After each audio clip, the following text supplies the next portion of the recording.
we had a quick tent talk. We wanted to introduce the Wireless LAN Association to you. It's been suggested that people actually don't want to hear that and would rather hear the story of the sticker. Did everybody get a sticker when they registered? Excellent. If you haven't got one, do come and see us. Or if you want another one, put them on your laptops. Who's put them on the laptop already? That's a poor showing. But put them on your laptops, your cars, your foreheads, anywhere you want to brand yourself is great. Let's talk a little bit about the WLA, who we are and what we're about. I want to start off just by talking about the wireless LAN industry in general.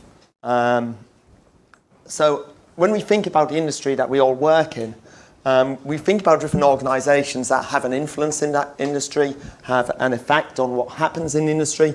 Some of them I've just put up on the screen here. We've got regulators, people who govern what channels we can transmit on, what power levels, govern things like DFS requirements, have obviously an influence on what we do. We've got the IEEE, who create the 802.11 standard, which we all love. We have the Wi-Fi Alliance, who we've heard from, who are all to do with trying to put up standard programs which can certify products and are an important part of our industry, really defining what our products and what systems we use in the industry. We've got CW&P, who certify individuals. They provide vendor-neutral certification, and many people in this room have been through some CW&P certification. We also have vendors, both vendors who produce Wi-Fi infrastructure equipment. We have tool vendors, many different vendors who also have a big influence on what products we have, what tools we have to use out there. And they also have a role in certification as well. They provide vendor certification, which is important as well, making sure as professionals we have the skills we need to actually do the job we need. But if I left that as a picture of our industry, there's something missing, because in each of these organisations we have people who are industry professionals working hard to further our industry.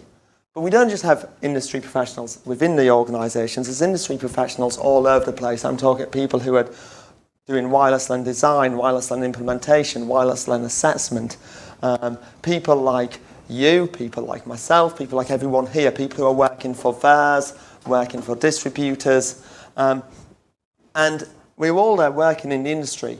And I think for a long time now we've been working pretty much as individuals. We get together at conferences like this, and it's actually, to be fair, I think conferences like this is one thing that actually brings us all together and gives us a real purpose. And some of the best conversations I've had have been at conferences like this. But when you think about the industry and you look at what other industries have, thinking about architects, accountants, they have professional bodies which can represent the members and the people who are working in the industry. Even you look at industries such as hairdressing. Hairdressing has a professional association, and to be a hairdresser you have to meet a certain level of requirements before you can operate as a hairdresser. And that's why Alan's got such a nice haircut there. My brother works as a theatre lighting designer, and he's a member of an association of theatre lighting designers, a much smaller industry than the wireless industry. But we've never had any sort of body to represent the people who are working in the industry. And that's what the WLA is really trying to do. The Wireless LAN Association, we want to have a centralised organisation and a centralised voice for the wireless LAN industry. And we want to be able to have an interface and connection with all these other organisations to give us a voice in the industry, so that when we do get together at these conferences and we all talk and we experience the same pains, the same problems, and we chat about them and we come up with some really good ideas, and then we all leave and none of us have time to follow up on any of those ideas. And it happens. So what we want to do is we want to have actually a organisation that can try and help move some of those ideas and forwards and actually look after its members. So that's what we're all about. We're here to try and represent our members. We're here to try and further the industry. We want to try and set the sort of gold standard, if you want, for how wireless LAN should be designed, should be implemented, should be validated. So what are we actually doing today? Well, we're trying to build industry relationships. We've been talking to the Wi-Fi Alliance. We're trying to talk to people like CW&P and see if we can form those paths of communication that were shown on the last slide. Can we actually open up a dialogue with these companies so that we actually do have a voice to be represented? As well as doing that, we recognise that we need to bring wireless professionals in closer communication with the organisations in this industry, whether they're tool vendors. You know, it's great to hear and get training from companies like Akahau, as they just presented earlier, and hear about their new products. So how can we form those relationships better? And one thing we're looking at sort of launching at the moment is having a corporate membership to the association so that we can help better link our individual members with those organisations. And once, as we do then, as we build those relationships, we can hopefully offer more member benefits. So, you know, when I've chatted to some of our early members, we're a very early organisation for our new members, they say, yeah, we do want to get offers from some of the tool vendors and the vendors out there. We want to hear about opportunities to beta test products.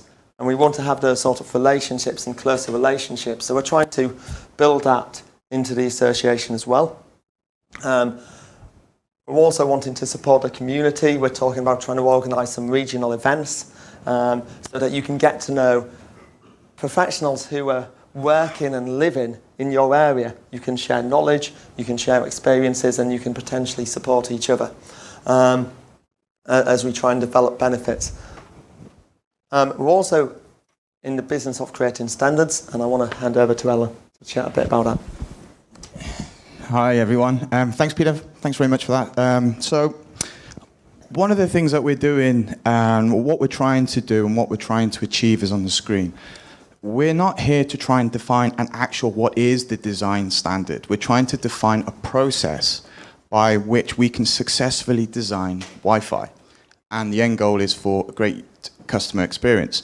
So we've come up with a process which we've defined as SWEEP, which is a staged wireless LAN engineering enterprise process. And the purpose really is simply to define something that makes sense, that if you followed logical steps, you take an assessment phase, a design phase, installation and validation phase, you will not go wrong. You will be able to successfully design and install Wi-Fi that will work.